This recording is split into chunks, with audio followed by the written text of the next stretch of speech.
Да, продолжуваме со Студио 10, како што кажеме, тука во студиото го имаме лингвистот Игор Радев, со кого ќе зборуваме за македонскиот и бугарскиот јазик, зошто се тоа различни јазици, зошто Бугарија тврди дека е тоа еден ист јазик. Инаку, вака за гледачите, само да кажеме дека господинот Радев има докторирано во Кина за лингвистика, граматологија, кинеска филологија. Интересен докторат, не толку чест тука во земјава. Предпоставам дека се разбира, го знаете и кинескиот јазик. Пред да почнеме со емисијата, само ова сакам да ве прашам. Владее едно верување кај нас дека е многу тешко да се научи кинески, особено кинеската азбука. Навистина ли е така? Видите, значи, кај нас може би тоа владе едно мислење колку еден јазик географски е подалечен од нас, значи автоматски е потешок. Значи кинескиот јазик има свои потешки страни, да речеме тоа е тоналноста на изговорот и писмото, затоа што кинеското писмо кодира индивидуални зборови и има неколку илјади знаци. А од друга страна пак граматиката на кинескиот јазик е релативно лесна. Значи имаме се тука, значи и лесен аспект и тежок аспект. Да, добро. Кажете ни, Бугарија, сега во контекст сега и на францускиот предлог, цело време е актуелно тоа, особено е прашањето за јазикот. Сега, кога ќе се, доколку се усвои оваа преговарачка рамка, доколку ние почнеме, таму има еден момент каде што Бугарија ќе каже со унилатерална изјава дека македонскиот јазик е дијалект на бугарскиот, дека до 1944 година, според нивното мислење, тоа бил бугарски јазик, од тогаш е политички настана, да речеме, како македонски. Сакам да ве прашам во однос на тоа тврдење, од што произлегува, зошто го тврдат тоа и што е научната вистина? Во ред. Значи, по моје мислење, значи, еден литературен јазик не може да биде дијалект на друг литературен јазик. Зошто? Затоа што како прво треба да ги разјасниме овие поими, јазик и дијалект. Значи, ние јазик можеме да го искористиме поимот јазик можеме да го искористиме во тоа најопшто негово поимање, како, не знам, символички систем за фиксирање, организирање на смисла, кој што функционира воедно како, слободно можеме да кажеме, оперативен систем на умот. Меѓутоа, кога го употребуваме зборот јазик за конкретен јазик, именувања, значи тука, кој што именува, тука нема разлика меѓу поимот јазик и дијалект. Зошто? Секој литературен јазик е воедно еден дијалект. Например, бугарскиот литературен јазик е локалниот говор, односно дијалект, на подрачјето она што е денешна североисточна Бугарија, значи помеѓу Стара планина и Дунав, некаде околу потезот Велико Трвново, Варна, Силистра, тој дел. Од друга страна пак, кој што во втората половина на 19 век од страна на бугарската држава е прогласен овој конкретен дијалект како официјален јазик на новата држава и како и во таа смисла нејзино единствено средство за правна и книжевна комуникација. Од друга страна, македонскиот литературен јазик е всушност дијалектот кој што според оние определби на Крсте Петков Мисирков ги опфаќа подрачјето од некое така средновардачко подрачје Велес, Пелагонија до Охридско, кој што врз основа на тие определби на Крсте Петков Мисирков, уште на почетокот од 20 век, во 1944 година со второто заседание на АСН е прогласен како официјално средство за правна и книжевна комуникација на територијата на тогашна Народна република Македонија, беше така после на почетокот. Да. И така натаму. Значи, од само тоа ние можеме да видиме дека поимите јазик и дијалект во чисто научна смисла нема разлика помеѓу нив. Односно можеме да употребиме на можеби шеговита синтагма на лингвистот Макс Вајнрех, кој што вели дека јазик е дијалект со армија и флота. Во смисла дека јазик е дијалект кој што официјално со што му дава држава со сите државни нишани. Сега, конкретно, кога ние говориме за современиот македонски литературен јазик и современиот бугарски јазик, значи, кај нас, постојат определени погрешни начини изразување, во смисла или дека тоа се идентични, или дека тоа се, значи, што ќе сретне од бугарска страна, значи, или дека тоа се, во наводници, сосема различни. Значи, во полето на лингвистиката ниту еден единствен јазик не е сосема различен од друг јазик. Значи, и македонскиот и бугарскиот литературен јазик спаѓа, односно дијалектите врз основа на кои што се изградени и македонскиот и бугарскиот литературен јазик, оба те припаѓаат на ист така наречен дијалектен континуум. Значи, тоа е јужнословенскиот дијалектен континуум, поточно источниот раздел на јужнословенскиот дијалектен континуум, а тие два дијалекта, значи од кои што е настанат бугарскиот литературен јазик и македонскиот, географски се оддалечени еден од друг, значи буквално спротивните с крајот, тој источниот раздел на јужнословенскиот континуум, кој што пак преку така наречените торлачки говори, кои што се зборуваат во североисточна Македонија, Источна Бугарија и Југоисточна Србија, преминува во западниот јужнословенски дијалектен континуум, кој што завршува се до Алпите, вклучувајќи го и тука и словенечкиот јазик. Што е тоа, сега ќе прашате што е тоа дијалектен континуум, така? Да. Значи, многу едноставно, тој пример и порано сум го навел. Да замислиме дека не постојат национални држави, ние уште живееме во Османска империја, некоја наднационална империја. Некој човек од, не знам да речеме, од Охрид, тргне на кај Црно море, на кај Варна. Значи, ако и застанува, преспие во секое село по патот. Значи, тој од едно село во друго, во соседното, тој нема да забележи во јазикот што се зборува некоја забележителна разлика. И мештаните еден од друг ќе се разбираат на целиот тој процес. Меѓутоа, кога ќе стигне дури на крајот, кога ќе се присети на говорот од почетокот, веќе ќе увиди дека има малку позабележителни разлики. Значи, тоа е дијалектен континуум. И во тоа ние не сме единствени. Односно, цела Европа, со исклучок на оние неиндоевропски јазици во рамките на европскиот, како унгарскиот, баскискиот, не знам, финскиот. Угарофински. Да, точно. Спаѓаат сите европски, спаѓаат тие неколку големи дијалектни континууми. Го имаме на север северниот словенски дијалектен континуум, кој што почнува од границите на Германија или Полска, Чешка, па се до Сибир. Го имаме така наречениот континентален германски континуум, дијалектен континуум, тоа го опага под рачето на денешна Германија, Холандија, нели Швајцарија, Австрија. Имаме, нели, поголем романски дијалектен континуум, кој од своја страна пак се дели на гало-романски, опфаќајќи Франција, североисточна Шпанија и Добро, ќе се вратиме на тие примери. Ќе се вратиме, тие се многу интересни примери, но сакам повторно да се вратиме на македонско-бугарскиот.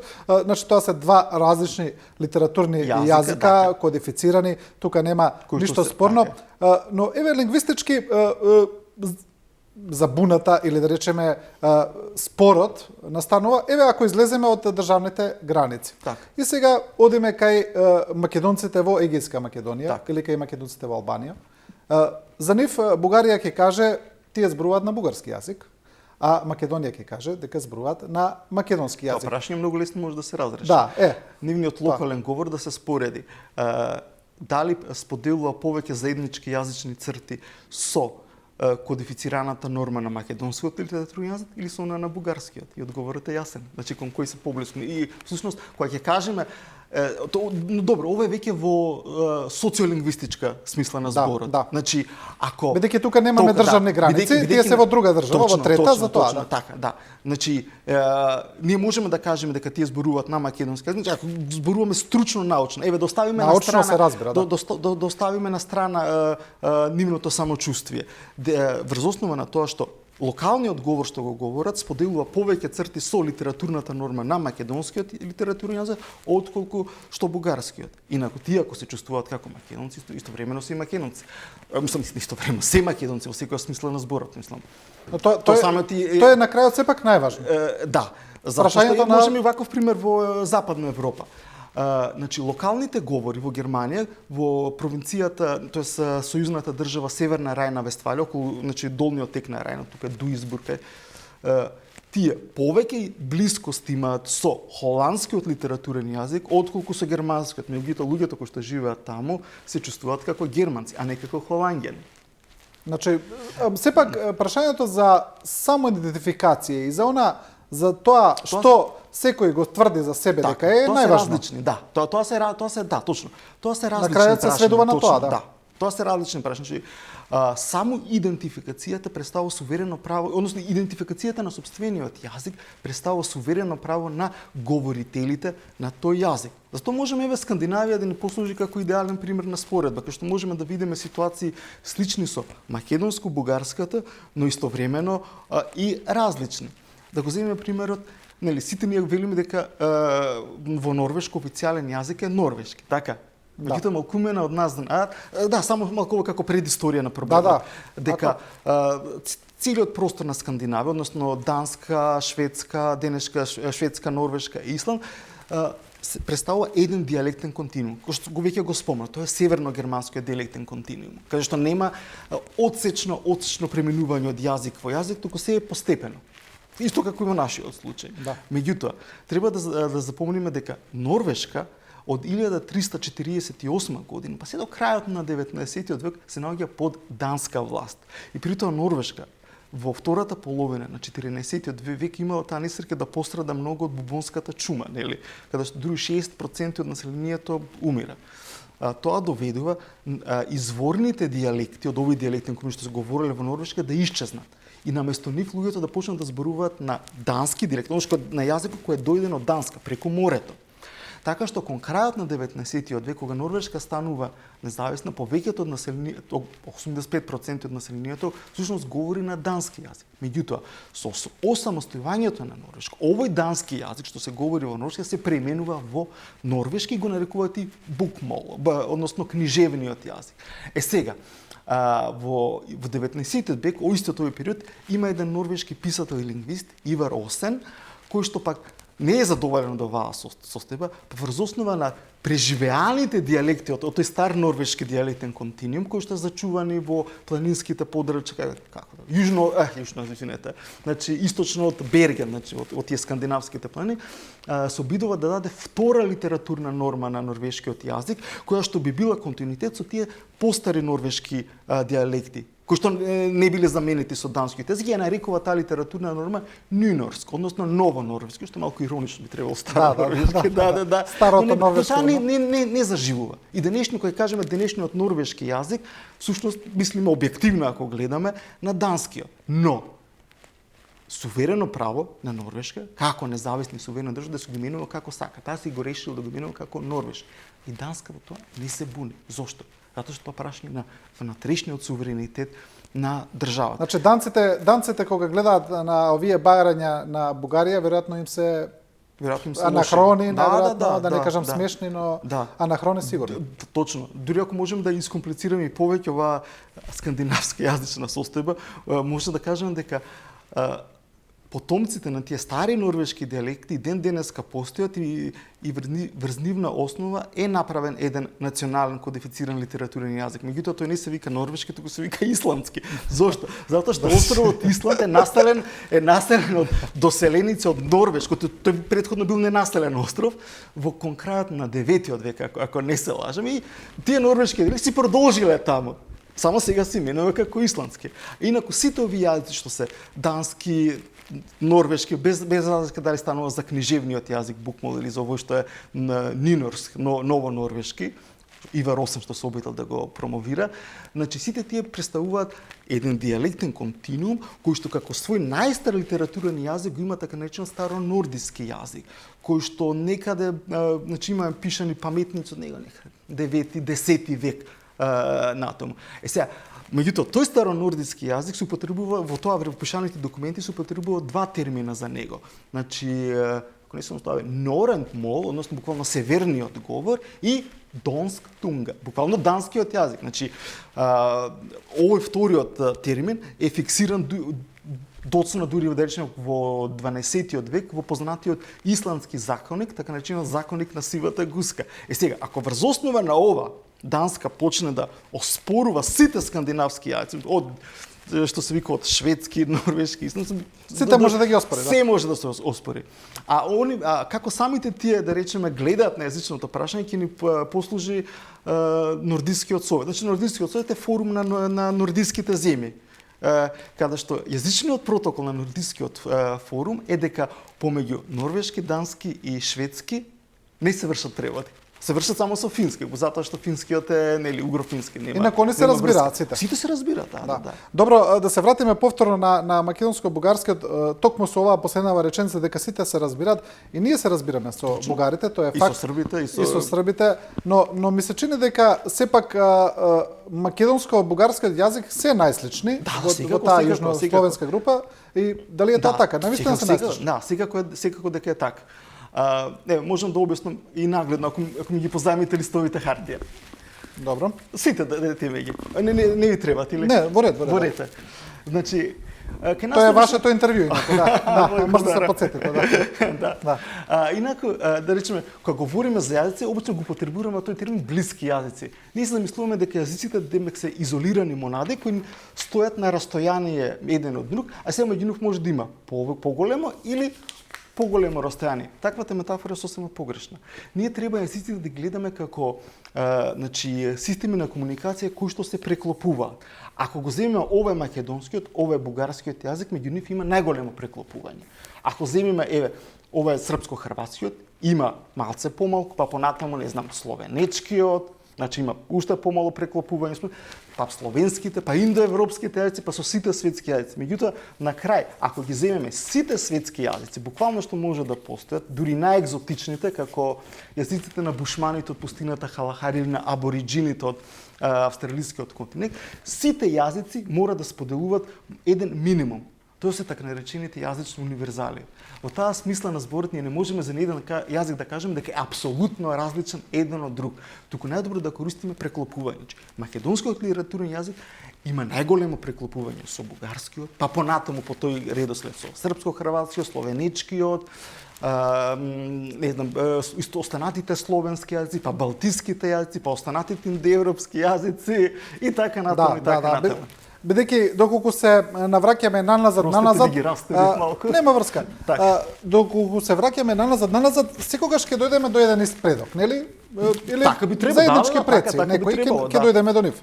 Добро, уште едно прашање кое ми е онака интересно, популистички интересно. Кој јазик од овие јужнословенски јазици е, да речеме, најблизок до рускиот јазик, бидејќи поради оддалеченоста, тие се движеле од, да речеме, од тој, јас мислам од таму наваму и сега онака поврзаност. Јас мислам структурно српско-хрватскиот, додека вокабулар може бугарскиот, македонскиот, ама структурно сепак е српско-хрватскиот. Зошто? Затоа што значи под српско-хрватски го користам како научен термин.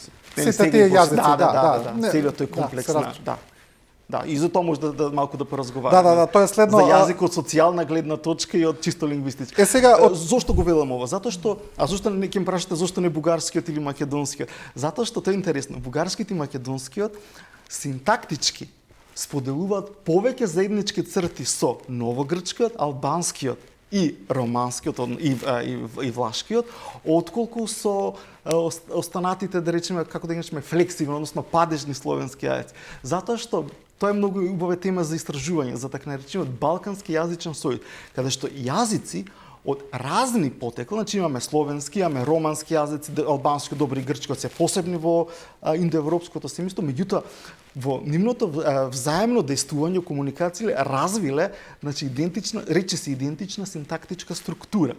Ова прашање го истражува Виктор Фридман, нели познатиот лингвист и балканист и македонист, слободно можеме да кажеме.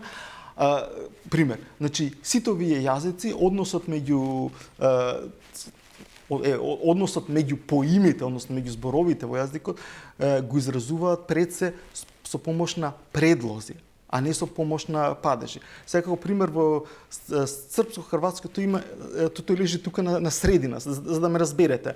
Значи еден ист исказ може да се каже, условно кажано, со балканска синтакса, а едниот може да се каже со, да речеме, чисто словенска. Да речеме, сакам да јадам. Сега на српско-хрватски тоа можеме да го кажеме како хочу јести. Значи тоа е типично словенска, значи имаме глагол и овако и вториот глагол во инфинит, а можеме да кажеме хочу да једам. А тоа е идентично како на македонското. Сакам да јадам, на новогрчкото тело на фаго и така натаму. Значи да забележиш, сакам да јадам. Сакам, новогрчки тело, имаме предлог да, новогрчки на, јадам, и новогрчки еквивалент, фаго. 1:1 имаме. Така е слично и со албанскиот и со тоа е многу интересна тематика. Да, значи они тоа локално го локално ја развиле таа сличност. Да, секако. Сами Во взаимно действување, взаимна помеѓу комуникација. јазиците. Не е до крај јасно како дошло до тоа, но ете дошло. Да. А само да нагласам, ако имаме иста слична синтакса, а всушност патеките на мислата се изразуваат преку синтаксата, тоа значи дека ние размислуваме многу слично. Без разлика колку Начинот да на тврдат, размислување. начинот е многу сличен, без разлика колку да ни тврдат дека се разликуваме етнички. Добро, овој спор помеѓу македонскиот и бугарскиот јазик постои помеѓу српско-хрватската таа јазична група каде што веќе постојат српски, постои сега по најново и црногорски јазик, босански јазик, хрватски јазик. Па постојат оспорувања помеѓу нив. Сега да бидеме до крај, ми се чини дека тие најмногу доаѓаат од страна на српските лингвисти оспорувања, но еве да речеме дека постојат недоразбирања, не е важно. Постојат недоразбирања. Дали се тоа посебни јазици или е еден ист јазик? Значи ситуацијата не е идентична како со македонско-бугарскиот случај. Зошто? Затоа што македонскиот литературен јазик и бугарскиот литературен јазик се изградени врз основа на два различни говора меѓу кои што има географска дистанца. За разлика од ова, значи комплексот на овие именувања, се што ги именуваме како српски, хрватски, босански, црногорски, се изградени врз основа на еден дијалект, односно еден говор, кој што е само различно каде што литературната норма е различно именувано во овие посебни држави. Односно, ние можеме стручно да кажеме дека станува збор за еден полицентричен јазик. Нагласувам, од чисто лингвистичко, значи како екзактна наука. Да. А сега социолошки, ако говорителите на овој јазик си ги перципираат како различен јазик, тоа мора да се почитува. И тој дијалект е всушност така начиниот источно-херцеговски новоштокавски говор. А да не ви излаже името, не се говори само на подрачјето на Источна Херцеговина во денешна Босна и Херцеговина, туку се смета името дадено затоа смета дека овој говор од таму 14-15 до таму потекло на подоцна овие јазични црти се расширени на пошироко подоцна, се зборува на потез од Западна Србија, голем дел од Босна и Херцеговина, Јужна Далмација, скоро цела Славонија, и од тие причини поради оваа расширеност, а и врз основа на тоа дека централно го зазема централното географско подрачје помеѓу двете крајни точки на Србија и Хрватска, на познатиот Виенски јазичен договор од 1850 година, каде учествуваат и Вук Караџич од српска страна, од Хрватска, Иван Мажуранич, кој после станува бам на Хрватска Славонија, е земен овој јазик да биде овој говор да биде заеднички литературен јазик врз основа на три фактора. Првиот, географската распространетост, значи неговата централна позиција помеѓу овие, и затоа што на овој говор, на овој дијалект има говорители од сите три религии, и од православната, и од католичката, и од муслиманската, плюс како додатен фактор служил и тоа дека на овој говор, овој дијалект, кој што е истовремено дијалектот на градот Дубровник, значи е развиена битна ренесансна литература, да се сетиме на Гундулич, така. Да. Значи има одредена литературна подлога. И врз основа на ова, значи е решено да се како заеднички литературен јазик да биде земен овој говор, овој дијалект, а подоцна во секоја суверена држава си е именуван со различно име. А правото како еден јазик ќе биде именуван е суверено право на таа држава. И ако некој го оспорува тоа право, всушност тоа го оспорува суверенитетот на државата. Мислам дека тука е условно кажано цаката на бугарско-македонско препарање. Не само, да, не станува збор просто за лингвистичка тематика. Значи ако направиме споредба, оспорување на државниот суверенитет. Да, така. Ако ти вика немаш право да го именуваш јазикот како што сакаш, значи тој уствари ти вика твојата држава нема право да располага со сопствениот суверенитет. Чисто како споредбено, значи односот меѓу српскиот, хрватскиот, босанскиот јазик е еднаков на спомнатиот односот меѓу данскиот и норвешкиот. Да. Добро, доку имаме ли други примери во европската и во светската пракса каде што да речеме ист јазик различно се нарекува како ова што зборуваме за српско-хрватски? Има многу. Да речеме персискиот јазик. значи кој го носи називот според областа Парс, значи станува збор за јазик кој што е литературно кодифициран, што е најзаслужен е големиот епски поет Фирдоуси, нели од 10-тиот век од значи на нашата ера, со неговиот еп Шахнаме, кој подоцна се обидуваат сите да го имитираат по јазичните својства. Значи персискиот јазик така е литерарно кодифициран според оваа област, Парс, од тука доаѓа збор, кој југозападен Иран.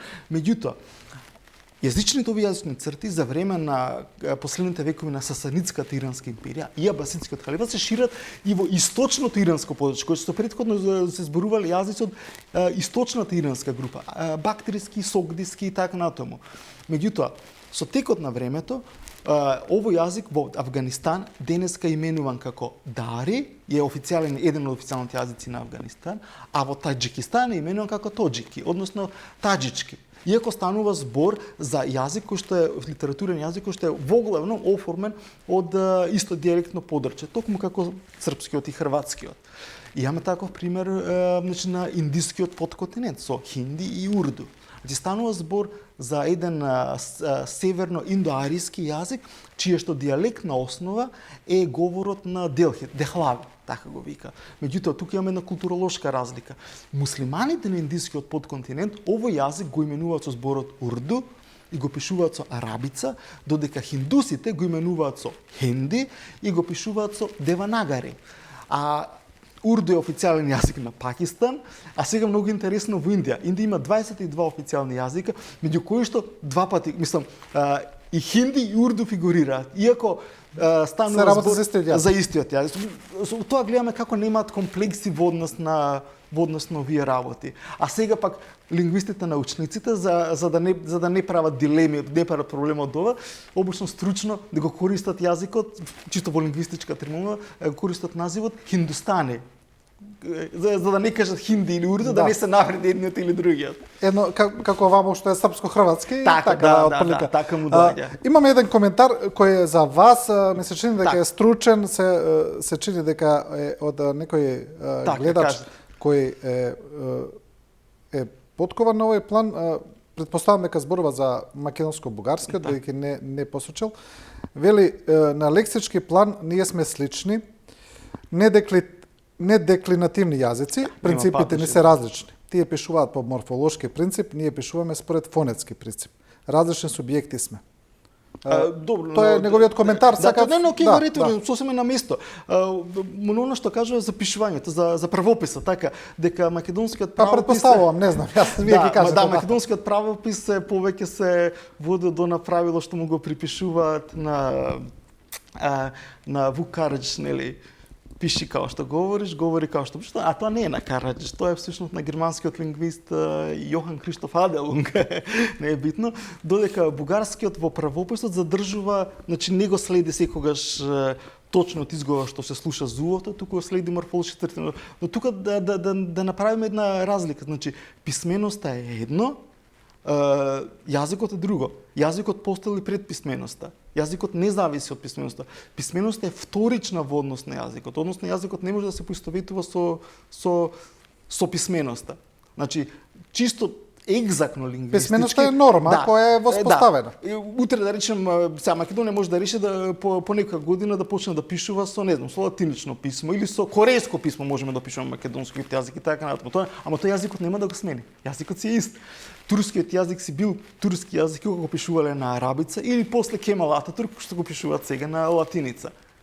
И принципите на пишувањето на арабицата и на латиницата се секако различни, затоа што латиницата како и кирилицата, значи ги бележи сите гласови, односно и согласки и самогласки, додека арабицата само согласките. Ова се однесува, ми се чини, на она обвинување кое доаѓа често од Бугарија, е тоа дека Блаже Конески со создавањето на правописот на македонскиот јазик всушност направил вештачка разлика од македонскиот и бугарскиот со вметнување на српската азбука. Тоа го тврдат бугарите. Не би рекол дека баш Блаже Конески би можело за тоа да биде одговорен, затоа што значи тие принципи за градењето на азбуката, мислам специфичната азбука кирилична за кирилска азбука за македонскиот јазик ги постулира уште Крсто Петков Мисирков.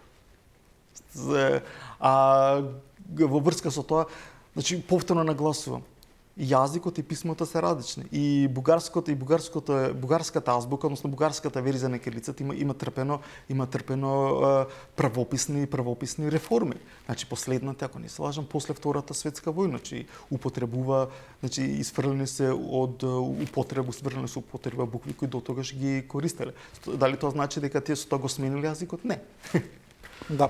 Добро, еве имаме уште еден коментар, не знам дали е во контекст на дебата, вие ќе кажете, прашува една гледачка, а каков е старохрватскиот јазик? Дали може да ни објасни? Старохрватскиот. Да, сега не знам дали ова можем да го објаснам, мислам старохрватскиот јазик. Некаков контекст на дебата. Старохрватскиот јазик е всушност старословенски јазик.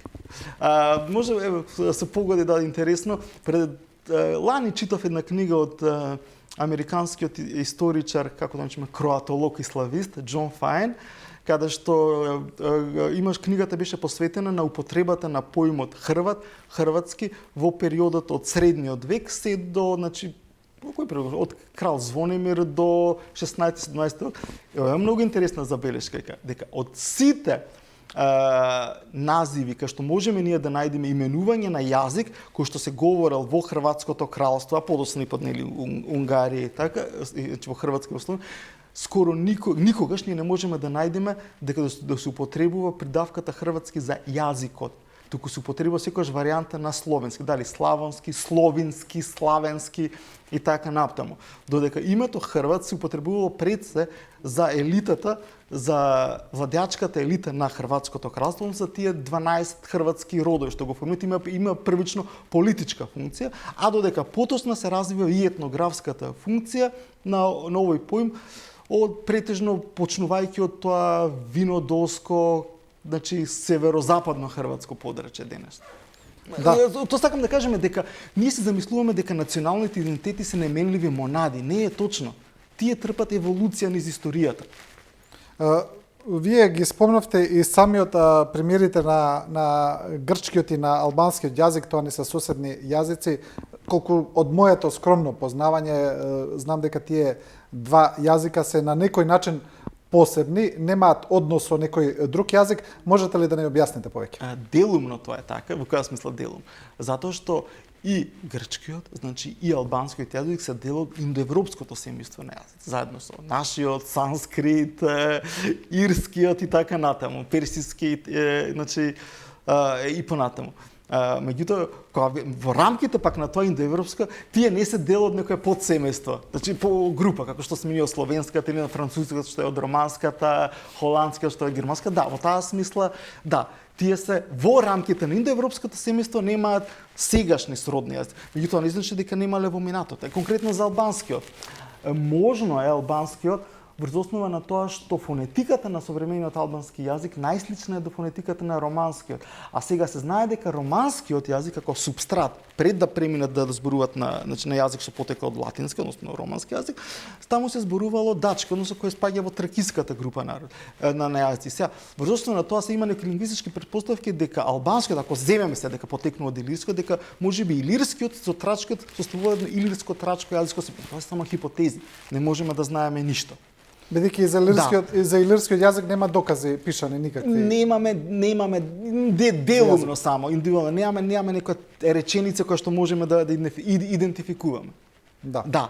И сега и посредно, сега можеме да кажеме дека глосогенезата на албанскиот јазик, значи настанокот, можеби била веројатно во подрачјето денешна северна Албанија, односно северно така наречената линија Иречек, според чешкиот лингвист Константин Иречек, кој што забележал дека на линијата помеѓу која од Црно море води преку Стара планина, ја сече Македонија помеѓу Скопје и Велес и излегува јужно од Драч на Јадранско море.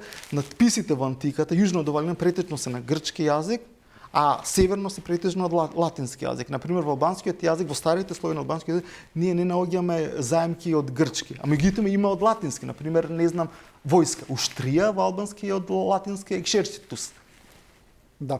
Во однос на грчкиот јазик, тој исто така претпоставам дека потекнува од старогрчкиот. Претпоставам. Да, секако новогрчкиот потекнува од старогрчкиот, но со измената синтактичка структура, затоа што и новогрчкиот е дел од балканскиот јазичен сојуз со таквата негова аналитичка структура која се потпира во голема мера со употреба на предлози, наместо опаѓа употребата на падежи.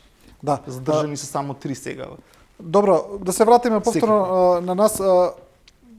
Предпоставам дека според ова се што го кажавте, дека Европската Унија со сите овие примери кои ги посочивте, каде има слични примери како македонскиот и бугарскиот и нивното, значи не паѓање на памет да оспоруваат такво нешто. Но видовме не само во Европа, и во Азија, и во персиски дари, светот, точки, да. И дека навистина веројатно многу чудно гледаат на овие бугарски барања. И тоа кажува дека што? Дека значи овој проблем не се темели во дадена објективна реалност, туку во субјективната волја да се проблематизира нешто од политички намери. Затоа што ако беше тоа, значи функција на некоја дадена објективна реалност, тогаш какви проблеми требаше да има во Скандинавија? Какви проблеми треба да има помеѓу Иран, Авганистан? Азербејџан да го спомнеме. Тоа е многу интересен пример. Добро. Имаме ли време? Имаме, да. Да.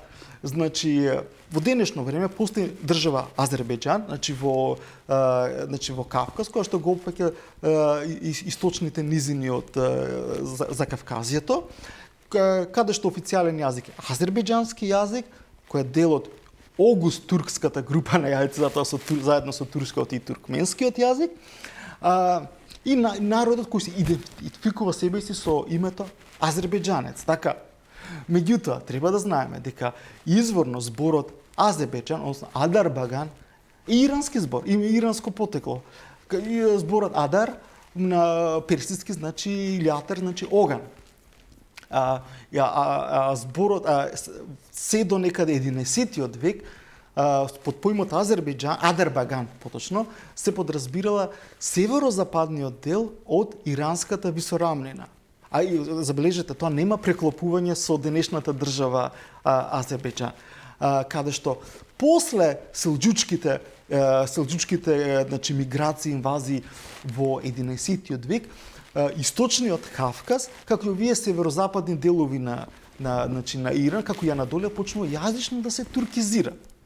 И народот таму себе се идентификувал со општиот назов турки. Така. И јазикот се ги нарекува следствено турки. Меѓутоа, кон крајот на 19-тиот век веќе и почетокот на 20-тиот, особено после Октомвриската револуција и создавањето на држава Азербејџан во склоп на Советскиот сојуз, овој етнос да се изрази својата посебност, го зема зборот азербејџанец. Иако да гласувам, денешната, значи стариот тој историски поим Азербејџан, висорамнината е територијата јужно од реката Аракс. Реката Аракс е граница меѓу Иран и Азербејџан. Но сепак тие решаваат така. И се го именува така. Дали Иран, значи Иран ако сака, како Грција може се да оспорува. И име, и јазик, и себуко. Дали сме чуле некој надворешно политички проблем помеѓу Иран и Азербејџан? Не. Зошто? Иран е цивилизирана држава и не се занимава со такви работи. И на крајот ми се чини дека еве од поблиските примери, бидејќи сега во моментов и Србија преговара со Европската Унија, како и Црна Гора се разбира, тие се некаде, добро, тие се заглавени во преговорите поради други причини, но веќе од соседна Хрватска почнуваат да доаѓаат некакви сигнали, не за јазикот, за други работи, доколку Србија не признае ова, не признае она, не може да стане членка на Европската Унија. Уште тоа не е издигнато на државен официјален став, но почнуваат да доаѓаат пораки. Значи, претежно се тие историски, но може да дојде и за јазикот, да кажат, не може така, значи може да исто да ги оспорат, да кажат дека мора србите да признаат дека тоа е дел потекнат од хрватскиот јазик. Голема грешка, тоа е голема грешка на самата Унија, штом дозволи вакви билатерални прашања од идентитетско, што е прашање од крајна субјективност, да влезат во објективниот процес на оценка на земја за Европска Унија, Пандорина кутија, искрено кажано, за тоа сум веќе песимист, дека тоа го исфрла од колосек целокупниот процес на европското проширување. Ако се тргне, без разлика дали зборуваме сега за Македонија и Бугарија, утре Хрватска, Србија, Црна Гора, Босна и Херцеговина, нема крај. Да. Еве, уште едно прашање за крај. Слободно. Значи, денеска гледачите се исклучително вклучени во дебатата, што Така ми е е. навистина мило. Уште едно прашање. Прашајте го гостинот ако може, Чешка и Словачка како го решиле проблемот со јазикот? Колку ја што знам, тие не си ни поставиле проблем како прво и прво. Да, чешкиот литературен јазик и словачкиот литературен јазик, нивниот соодност е еднаков како македонскиот и бугарскиот. Значи, од географски различни подрачја, на ист диалектен континуум, се земени два говора за два различни литературни јазики. И мене, колку што ми е познато, тука се алудира како е решено, колку што никош и немало проблем некој некому да му оспорува, па да треба да се реша. Просто се прифаќа суверената волја и на чешкиот и на словачкиот народ изразувана преку нивните држави. Да. Игор Радев, лингвист, многу интересна дебата. Јас се исплашив да не беше премногу стручна, да не. Не, беше одлична, гледам по интересот на гледачите, една од погледаните емисии дефинитивно. Може ли на крај како интересност, бидејќи ни кажавте дека знаете кинески, можете ли да ни кажете на кинески македонскиот и бугарскиот се посебни јазици? Може ли тоа да се каже на кинески? Може секако. Мачединјаха баџали ше путом юен. Одлично. Со оваа порака да ја завршиме оваа емисија, ви благодарам за гостувањето и да ви кажам, се гледаме од септември. Во ред? Да. Ова е последна емисија. Ова е последно за оваа сезона, да. Почитувани со оваа порака на кинески, ако треба, па да се разбере, ја завршуваме оваа емисија и оваа сезона на Студио 10. Ви благодарам на довербата